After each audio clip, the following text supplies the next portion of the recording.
Cool. Welcome, Ryan Armitage. How's it going, bud? All right, mate. You? Yeah, I'm good.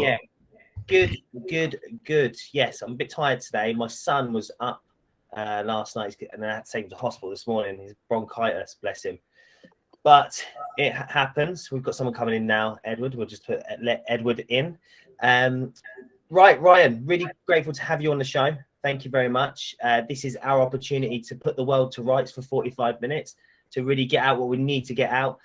Today, obviously, we're going to be covering a number of topics, but before we get into the topics, I really want you to introduce yourself and tell the world who you are and your story, I suppose. So I'm Ryan Armitage. I'm director and owner of a healthcare recruitment agency that supplies temporary staff to nursing homes, care homes, learning disability services, mental health hospitals, etc., etc. And we also franchise a business model, so we have franchises up and down the country, and that's it in a nutshell. That's what we do. Amazing. So, how did you get into all this? Like, what took you on this journey? So I'll start with my mum and dad because they've been in recruitment since I'd say the 80s. So quite a long time. They've also had pretty much their own businesses at the whole time they've been doing it. And my dad was he got in franchising at some point, and he was in quite a large logistics recruitment franchise. He was a franchise director. That was quite a lot, well, 90 offices, so big. And when 2008, when the recession hit, there was quite a, well, you can remember lorries parked up at the side of the road and stuff like that. So there was literally a big crash in logistics. So my dad was like to the company, other people in business, let's do into healthcare. They didn't want to go down that route. So he was like, I'm going to leave. It actually ended up on really bad terms, and I won't go into that, but it was horrific how it happened, all that ended. Really? Yeah. So he left there and said to mum, look, can we go back into recruitment, go back into franchising? I think we should go into healthcare, and I think it will work, just because with healthcare, as you know, it's 24 hours, 7 days a week, 365 days a year. It's quite robust. And mum and dad have been in recruitment, so they know how to recruit people, they know how to look after clients. They're just a new sector. So they recruited a couple of guys, well, one particular guy who'd been in healthcare recruitment for a while to sort of teach them about healthcare. And they did £400,000 turnover the first year, 800 second year, 1.2 million the third year. At that point, my dad was like, in the second year, dad was like, we need to franchise this. It's working really well. We can franchise this. So they started franchising it, and we were called 24/7 professional health then. But in 2012, my dad got diagnosed with bowel cancer. Right. And my mum was taking my dad to Clatterbridge, and he had some pretty bad cancer, and he ended up getting a stoma, and he's never been able to work since, unfortunately. Bless him. December this year, just gone, in fact, he went into a nursing home for the first time. He got Parkinson's from all the treatments and all the operations he had, and then dementia. So he's now got Parkinson's, dementia, and lives in a nursing home. Wow. But yeah, so at that point in 2012, parallel to that, I've been in car sales my whole life since 17, working my way up into management, and my surrogate auntie, she's actually one of my dad's ex-girlfriends, in fact. She was running what's called Select Education in Preston, which is a really big education recruitment agency, and Randstad bought them out, and I think she sort of like had to exit, basically. And she said to my dad, will you lend me some money? We'll set up an education recruitment agency, and if it works, you can franchise it. So I was in the kitchen at the time, and I was like, I am getting on this. Yeah. Like, I'm getting on this. Like, I know about franchising because of the car sales, because I worked in franchises, and I also know because my dad had been in it for years, just to teach me about recruitment. I've recruited people in management, obviously, but never to the pace of proper recruitment as an agency. Yeah. So Sue was like 50 odd when this happened. So she just crash course on how to recruit people, what is recruiting, what is temps, what is perms, all the laws, how you do it all. And we just set up education appointments. And we did a year, did really well in the first year, and I franchised that. So when mum had help, I did my first franchise, and then at the same time, my dad got cancer. So I've got loads of questions that come off this, but just focus more on the business side of it. So what why franchise? Why did what is it about building the a large brand, or is it? Have you got any team members? Yeah, of course. Yeah. Right, okay. So do you find you get fulfillment from your team members doing well? Yeah, totally. Absolutely. Yeah. So if you put a magnifying glass on that and created them with their own business, that's what it's like being in franchising. Having someone invest in you and follow what you want to do, and they've got clear guidance, instruction, and I really thought, it's all planned and everything knows, and you help them create their own business, but under your brand. Yeah. It's the sort of thing. It's just amazing helping someone create their own business, but know they're on the right path. And do you tend to look for people who are have been in the industry, or more? I'll be honest with you. I stay away from anyone who's been in recruitment. But that's just my personal preference. Just why? I just feel like there's a certain sort of attitude sometimes with recruiters who've gone through what I call a super corporate business, very cutthroat. Very showing each other the wage slips, and it's very. And that's not our culture. And there's nothing wrong with that. I've been in it myself in the car industry. It's all about commission, how much money you make, but it doesn't really suit how we work. Yeah, and so tell us a bit more about how you work then. Why does that model not suit how you work? Yeah, I just don't like the intensity of targets and ringing bells and how much money you can make, and that sort of, it's just bums on seats sort of attitude. It's very much, healthcare is very much like the end user is someone who needs support. So I think it's a slightly different attitude. That's just the way we do it. It's just in case, it's not just get this client on, get on as quick as possible, recruit as many people and cover as many hours so you make as much commission as possible. Yeah. Don't get me wrong, we're in business to make money. I'm not here to have a good time, you know what I mean? But at the same time, I think just a slightly different attitude. That's all it is. And do your clients like that? No, what do they? I'm going to say this, aren't I, mate? But I think we've got a good reputation in our sector. Yeah. I know most of the framework people who sort the agreements out, and they know me and they know the brand, and we've got a good reputation. You must have heard of GRI. No, I haven't actually. Yeah, GRI is a framework provider, and we get 100% audit with them on compliance every time. We've got a really good relationship with them. And all other national healthcare agencies, they all know Tezlom, and we've got a good reputation. We keep, we support our franchisees to get through any audits, and we keep to quite high standards. Great. And so I want to touch back on sort of your parents being entrepreneurs at the same time, right? And you growing up around that. So how do you think that's impacted the way you are as a person? Yes, massively impacted. Parents, both parents being entrepreneurs, usually most people don't have that. To be honest, 99% of the world don't have that, right? Yeah.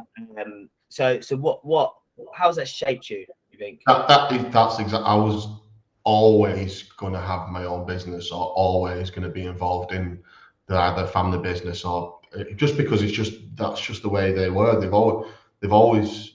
There's a couple of cool stories about my dad and mum, what they've done in the past, but yeah, like it was just always going to happen, weren't it? And I think when the opportunity came up through my auntie to sort of learn about recruitment, we did it. So I looked after Manchester and she looked after Lancashire, with two separate limited companies trading with the same name. So I still had my own business. Yeah. But with support my auntie to sort of crash course.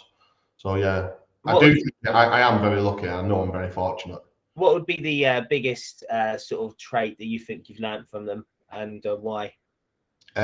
Just like get crack on. Like you just got to get on with it. Literally, no matter what's thrown at you, you've got to get out of bed. You've got to get dressed smart. You've got to get yourself to work. You've just got to put the effort in, no matter what really is thrown at you. That's my, that's what I feel from my mum and my dad. I just got to do whatever it takes. Yeah, and I see you're quite active on social media. You're quite good at building a brand for yourself. And you always know there's certain faces that you see on LinkedIn, and you're one of them that always pops up, right? Yeah. So why do you think building your brand is really important for what you're doing right now? So for me, I think the world's changed over the last sort of 20 years, probably 30 to 20 years, from when I went into car sales, the word professional was a suit, a smart office, a rigid procedure, everything looking like, and it still is to a certain degree, but I feel like people want to get to know people a bit better or know people who are at least behind the brand. Mm. Do you get what I mean? It's a bit like the guys who own Pretty Little Thing. You know who the guys are who own Pretty Little Thing, or if you don't know the name, you know what they look like and what they're about. And it's a bit like that, you know. Like I feel like people need to know who's behind the company. They might not necessarily directly work with me. Yeah. But they want to know who's behind the brand. Yeah. It's how you make you feel. You know, professional isn't what something looks like. It's how it makes you feel. Mm. Yeah, exactly. That's it's that experience you get with the person. I actually say to a lot to the teams and my marketing team that, because I'm a big believer in building personal brand, no matter who you are, what level you are in the business, where you are. And the reason being is, you know, because again, typically in businesses, people won't want, or directors won't want their best developers being active online or their best creatives being active online because they're afraid they'll get poached. Yeah. But actually, it does the opposite way. It actually builds the brand, right? It builds a wider company brand. So I kind of feel like there's this word I use, personational. So it's like it's professional, but it's that personal side, and it doesn't matter if you've got tattoos. I see you've got some great ink. It doesn't matter if you're wearing skinny jeans. It doesn't matter any of this stuff. What matters is like if you're authentic, innit? Yeah, right? As if people can relate. You're looking for the relatability, aren't you? Yeah, exactly. You know, that's what you're looking for. Is you want to know, oh yeah, he's all right. You know, I get him. All right, he has got a sleeve tattoo, or all right, he does wear a suit. All right, he's got grey hair. All right, it doesn't matter whatever the all right is, as long as you think actually that that matters because actually relate to this guy. Yeah, and that's the real bit, isn't it? Yeah, exactly. So we're talking a lot about brand and building a brand. How would you describe your personal brand? How would you describe Ryan Armitage's personal brand? I don't. It's just me, mate. So I don't have that. And there's a lot of people out there doing personal brand development and stuff like that. And I don't always agree with it. I think you should, if you're giving someone a personal brand, you should just be installing confidence in them to be able to post stuff. Not this is what you should say, or try this, or here's a paragraph you could write about, or here's some topics. You should be just saying, okay, what are you doing this week? All right, so you've got an interview with the general manager on Wednesday. Maybe on Wednesday, get a picture of the guy saying, look, guess what? I've just had a chat with this guy. And just putting what's going on in your daily life out there and your opinions on it is not, it's not a separate entity. It's the same thing. Yeah. I don't change, mate, talking to you, a franchisee, a national client, my mum, my missus, my kids. I'm exactly the same all the time. And I feel like sometimes people have to have an identity problem, and they feel like they have to put this persona on social media, or they put the persona on in the business world, and actually when they get home they're a slightly different person. And I think it's a really bad way to do things, because I would never want to create something online and then have to live up to it. Yeah, because I feel like. So I see that sort of you're quite a champion of mental wellness, and you know, you're and open about talking about that type of thing, which is really, really important, right? So how much do you think social media is impacting us and our mental wellness today? You know, don't you know you've asked that, because I've come off Instagram. I think social media has a massive part on our mental health at the minute. I think for me personally, if it's not used in the correct way, it can really damage people. I think it needs to be done with a purpose. I think it should be an extension of who you are as a person. I don't think you should make people manipulate with snide posts, or things that aren't correct or whatever. I feel like you should use it as a tool. That's how I look at it. But do I think that people should do selfies all the time of them looking the best they can? I suppose if you want to capture a really good outfit or going out with your missus, I get that. But I just feel like people should have some more to themselves. Yeah. I just feel like there should be more to you than a purposeless selfie. That's just my. The challenge you get though is that it's about gratification, isn't it? So I'm posting a selfie, or I'm posting this, or I'm posting that because I want to get those likes. Do you know what I mean? Yeah, of course. And so the goal is almost it's like It's the endorphin. Yeah. It's the drug addiction. That's what they want. They want You're starting in the wrong way, right? Because you're starting with the aim of getting those likes. And I think that your social media should be like a documentation. Like it should be your life's documentary. Do you know what I mean? Yeah, of the bad and the good things, so people can relate to it. And that's where it becomes unrelatable. Because if it's always the perfect picture and the perfect scenario, me and you both know that doesn't happen, mate. It's not reality. Yeah, exactly. So how do you feel about your kids growing up in this world of social? Yeah, it's a daunting place, isn't it? And what I do believe is I'm 39 now, and I've got 2 kids. And I've got loads of good friends. No, I've not got loads of good friends. I've got some good friends, and a lot of them aren't massively into social media, and they hardly ever use it, and they like see no point in it. And I'm like, mate, if you don't grasp it and be part of it, your kids are going to know miles more than you, and that's a really scary place to be. So my answer to your question is, I think you need to be in it to know about it, and so that it doesn't become so scary, so that you can be part of their social media journey. Because if you're not, they'll do it without you, and that'd be even worse, wouldn't it? Yeah, exactly. So you might as well be on Instagram, supporting them on Instagram, be on YouTube, do YouTube channels, do Facebook with them, and be part of their social media journey instead of poo-pooing it as if it's not going to happen. Because guess what? It's going to get bigger. Oh, of course. There's a 56 or 54% of the world's population is on social media at the moment, and the rest is really because the rest of the world doesn't have a stable internet connections or internet connectivity. But that's going to be solved by Elon Musk's Starlink, right, and all that type of thing. Yeah.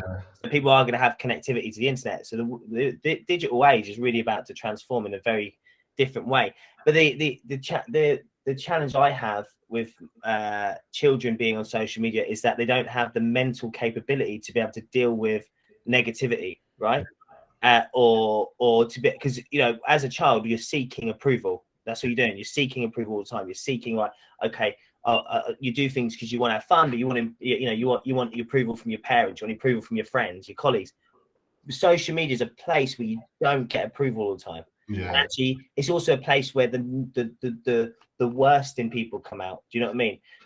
And I guess this is again that education piece in it, and holding the hand all the way through it, and being part of it, and just showing them the realities of it. I think you can't dismiss it as if it's not something that's going to be. I guess it is scary thinking about it like that, but again, the only thing you can do is educate and be part of it. Because if you dismiss it, that'll be even worse.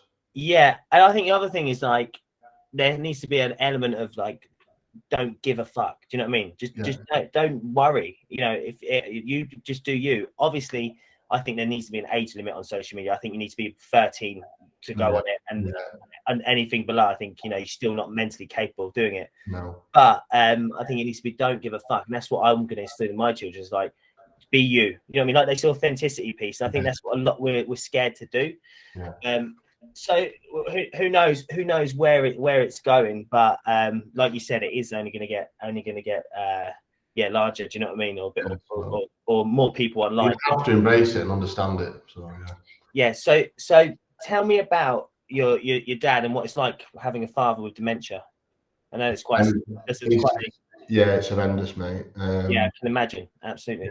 Yeah, it's a very unusual place, going from your dad being quite a successful businessman and a big, powerful man. I didn't really think about it like that then. I thought him just as my dad, like he wasn't, I wasn't really asked about the rest of it. It was just, what it is for me. It's such a shame, because I was in awe of my dad with the franchising, and then when I got into it, started understanding it, he got too poorly to appreciate me.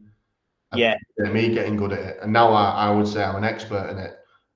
And it's so sad, because literally, mate, I never celebrate much, to be honest with you. I'm grateful. Why is that? Because everything I do, my dad and my brother aren't here. Yeah, absolutely. Yeah, so like everything I do is great, but at the same time, not so great. Yeah, totally. I do understand. But does it still spur you on? Do you know what I mean? Yeah, mate. Like I'm gonna just carry on growing this business and try and keep a culture that I've got throughout the network, and take it as big as it wants. It can work worldwide. I think it can do. We're gonna have to move the times and take a lot of stuff online, more and more stuff online. But it's So how's your mental health then? Again, you know, how do you describe your mental health? Because you've had a lot going to you, and I wanted to speak to you about, like, you know, obviously about the overcoming adversity, because you've overcome a lot of shit. Do you know what I mean? Yeah. And so, which is amazing, and you need to absolutely, like, pat yourself on the back basically for that, because it's very difficult to get to where you have with all the shit that's happened. Do you know what I mean? Yeah. So how's yours? My mental health is a daily practice. Yeah. So I have good mental health and bad mental health. I have been diagnosed clinical depression. Maybe I need to talk about my brother before. Yeah, please. Yeah. Okay, so 2012, my dad got poorly. I joined the business, and so did my brother. He was selling cars, and I had education appointments. So I gave my shares to Anti-Sue, and I took my biggest client and brought children's services onto Ofsted regulated services, onto 24/7 professional health, and taught everyone about children's services, and then started supporting the franchisees that they had on at that stage. And my brother was the main salesman for this head office in Southport. So a couple of years on, in 2014, 2015, my brother got quite a bad addiction to cocaine. It was pretty intense. Had a lot of mental health around that. And I was also sort of having to deal with that because it was always spilling into our personal life quite a lot. At that point, my missus was getting, well, that was a few years on actually. She got pregnant 6 years ago. But we were moving house and the business was getting much bigger then. And then Tom's life started to get a little bit out of control. And I've had drug dealers turn up at the office. I've had my house smashed up, mum and dad's house smashed up. I've nearly been kidnapped. I've been threatened with weapons. Bloody hell. Paid over £45,000 worth of drug money. I've been through quite a lot of emotional journey from my brother for about 2 years. Yeah. And as well as running the business, trying to do that, it was chaos. Yeah, sure. And then I got Tom clean a couple of times, and I was reaching out to lots of different places, and I'll tell you a bit about Wise Up as well a bit. But you know, trying to get him support. But I managed to get one particular week in October 2018. I managed to get him clean because he just had such a fucking bad week. It was chaos, mate. Managed to get hold of him, changed his phone number, took his bank details off him, put him in mum and dad's house, put him under house arrest, and I pretty much spent every day with him for 2 weeks. So I was coming to work, coming home at lunchtime, going to the gym with him. Next day going shopping with him. Next day going, whatever. We're doing different things every day in and around my job. And my dad was obviously getting more and more poorly, and he had dementia kicking in. And if you know anything about dementia, Parkinson's as well, you can become immobile. So his 70th birthday, my mum said to him, "We're going to go to Italy for the weekend and try and get away, just as like one last holiday, really, because otherwise he'll not be able to go away." So mum booked Italy for my dad's birthday on the 16th of October. And I was like, this was the same 2 weeks as I'd got Tom clean. If you've ever been with addiction in your life, they manipulate all sorts of situations. And he manipulated the situation and got the car off mum after he dropped him off at the airport and disappeared that day. So I couldn't get hold of him. He'd gone off and found my friends on the iPhone, and he just basically disappeared for the day. So I carried on with work, and then to fast forward a little bit, I was in bed at night and I said to Shaz, "Something not right, I'm going to go and try and find him." So I went to mum and dad's house at about 10 o'clock that night, and I had a few drinks, you see. So Shaz was a little bit like, "Just be careful, because if you get stopped, you're going to get banned." And I was like, "I know, but it doesn't feel right."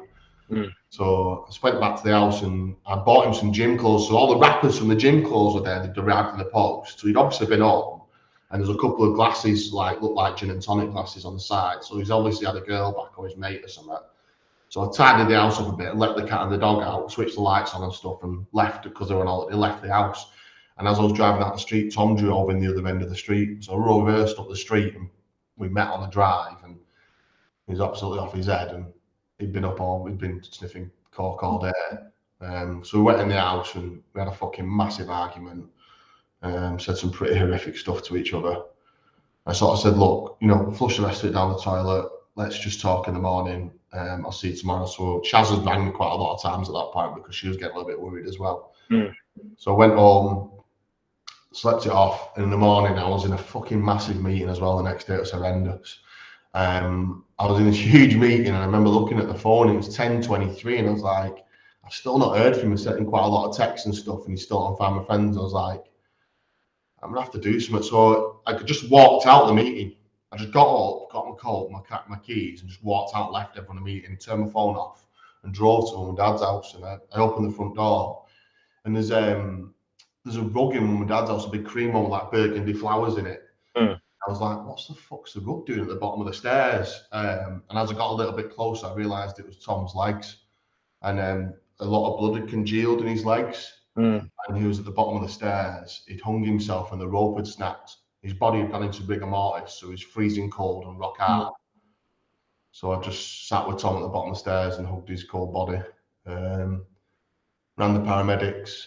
They were taken away. I rang my wife and told her she just left the hairdressers where she was. And then I sat at the bottom of the stairs and had to ring my mum in Italy and tell her. So I said to her, where are you? And she said, I'm just in the hotel lobby. I said, can you go back to the room?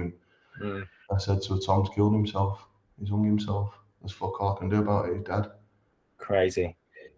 How do you feel angry at him? No, don't feel angry at him. It's a massive mixed bag of emotions. I'm just sad that it ended up that way. But love is never enough, my friend. Like, I've been through a lot with him. I'm not even really scratched the surface amount of stuff I went through with him. But yeah, love is not enough. Doesn't matter what you say. Yeah, my best friend, like 17 years, killed himself. My brother's best friend killed himself. I mean, my uncle killed himself for drugs for reasons. So, it's been rife around my life. Do you know what I mean? And it's fucking. I mean, I'm angry at my mate. Do you know what I mean? My best mate Ryan, his name was, actually, funny enough. And but I just think it's you can't stop someone who's going to do that. I feel like it's their path, isn't it? I've done a lot with him, and it took me. Fucking hell, mate. I've done quite a bit with him to try and get him on the straight over quite a long period of time. Yeah, I think love was not enough, and that was his decision what he took. Absolutely. And I know I said, does it spur you on a little bit? Do you wake up thinking, right, I'm gonna do this business for my dad, for my brother. I'm doing this. I've got a massive purpose, Anna, because that's what it was. It was started off as a family business, so I want to carry on as a family business. My mum's very much involved in the business still now. What's your relationship with your mum like? Because I remember when I demoed to you guys, she was on the call as well, and it was like you guys are super close as well. Yeah, we're super close, mate. I see her every single day of my life. So yeah, super close. She's a big part of my life. Yeah. For a long time she wasn't, because she was caring for my dad. Yeah. So she couldn't have the kids, or we didn't have any babysitters or anything. We didn't have Charlene's mum lived miles away. We didn't have any babysitters. My brother wouldn't look after her. So the minute my dad went into care, my mum's been a big, even more part of my life. But yeah, we work together every single day. She's a massive part of this business. Everyone knows her. Yeah. That's what it is. It's good. I love it. It's a good relationship I have with mum. Amazing. So what's your plan going forward for Tezlom, for yourself? So we've just started doing perm recruitment. We've always been temporary based, and I've just started doing perms, and it started working out really well, to be honest with you. I didn't realise how much money was in perm recruitment. It's quite profitable. Because we've got some really good relationships, it's been quite an easy door to access for us, because we've got some national clients already, and they were happy to talk to us. So we've rolled that out to the franchise group, which is going well. And then I'm just going to go in a couple of new sectors. Hospitality has been one that we crept into, and that was quite successful. Yeah. So anything that's temporary. How are you finding the shortages in the hospitality space? Yeah, it's like anything, isn't it, mate? You've just got to work hard and look. I'm not a magician, mate. I haven't got no wand. They're here. You just got to work hard, and that's it. Instead of making 3 phone calls, you've got to make 13. You've got to add them on WhatsApp. You've got to add them on Facebook. You've got to do whatever you can to get hold of them people. Yeah. That's it. I think refer a friend is a massive part of it. I think asking your team who already work for you for referrals is a huge part of recruitment. I find that, and this might sound generative, but I'm just my observation, right? That English or the youth of today, English born, don't want to do those jobs. Do you know what I mean? They don't want to do the hospitality jobs. This is a huge conversation. We're going to be here all day, but I think that stems back to social media. Everyone wants white tea for Range Rover and go on Bali and holiday and don't want to work for it. Do you know what I mean? This is exactly it. I thought, and I was just going to say, so this is generalism, but I don't really care anyway. I do find that a lot of like the youth is there lazy, and I think you're right because it is the social media. No one wants to really, no one understands the meaning of work, and then you get the rewards, but they want the rewards, and then without the work, you know. Yeah. The problem is you flick through Instagram and everyone's doing trading and whatever that is, and they've all got fancy cars they've leased, and they've all got the tattoos and the white teeth and all that sort of shit. But then there's no, I don't know how, how it's not a fair perception, because you've got an guy who's not from a great background or not struck it lucky or whatever, and he's got to try and live up to that. And what he really needs to do is get himself stuck into a career, get himself some skills learn, and then once he's got some skills, then it'll come to him. But thinking you're going to be like that at 18, it's just not fucking realistic. Thinking like that at 30, it's not realistic. No. I mean, that's why also I heard the other day, I think it was Jordan Peterson was saying it, that that's why a lot of middle-aged people are rich and wealthy, or above middle-aged, like between mid-40s to 50s, they're wealthy because of all that time it's spent grinding, basically, working your ass off. Yeah. You know what I mean? And because, mate, why wouldn't you want to? Like, you need purpose, don't you? Yeah, exactly. You need purpose. You're fucking intelligent people. You've got something about you. Like, do something with your time. Yeah. And then kids are a big part of man in your life, but it isn't our purpose. We're there to be good dads, and we want to spend the time with them. But I also don't want my kids' life for them to. I don't want to be their purpose. No, exactly. It becomes what do you call it? I forgot the word.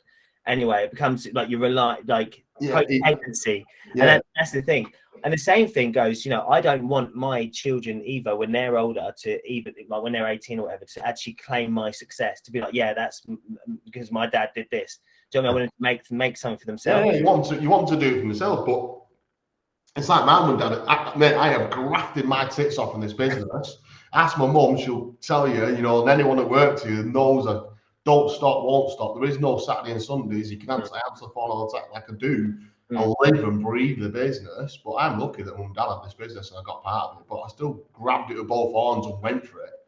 I think you need to have that. There's a burning desire inside you. It's like something. It's like a chip on your shoulder, isn't it? Yeah. It's like a fuck you, basically. Yeah. I'm gonna do it no matter what. Like I'm gonna prove that it can be done. Yeah. Not because I want people to prove to people who I am, but it's basically, look, this can be done. Why can't I do it? Do you know what I mean? Why can't someone from a council estate do it? Why can't why can't we? Do you know what I mean? It doesn't matter where you're from. It's just your purpose, isn't it? And that's it. And then when it gets a little bit bigger than that, though, like I am a little bit bigger, it becomes like, who can I bring with me? And that's what I like. Is that bit of it. It is also that bit, and like I do have I have got a purpose and I want to make it as big as successful as possible.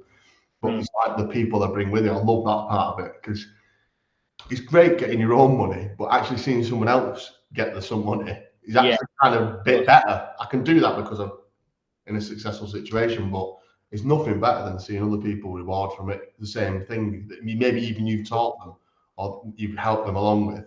Yeah, of course, absolutely. That's a great point. Is like, who can you bring with you? But then again, that takes a certain type of person as well. It's about you want to give rather than take. And I think what's his name? Zig Ziglar says you get. I can't remember what he says. He says something about giving, and he's like, first give, and then you'll get what you want after. But if you go in with the taking mentality, even with client relationships, business relationships, employer relationships, if it's all about taking, then it just doesn't work. It falls down in the end. Do you know what I mean? People see straight through it. It's horrible. Yeah, 100%. Listen, Ryan, absolute pleasure having you on. I'm gonna see if anyone's got any questions before. If anyone has any questions, raise your hands. It probably isn't. Let's say that. No, all good, no questions. But one thing I want you to leave the world with, and this is what I do. I'm doing it all at the end of all of them, and we're going to snippet these after a year together. We want you to leave the world with one piece of advice you've learned in your business career, life career, personal, professional, whatever it may be. What would it be? There's one that I bring to my brother is just be kind and remember that everyone's on a learning curve, and just be as kind as you possibly can, and give people the break, but be kind and remember everyone's on a learning curve.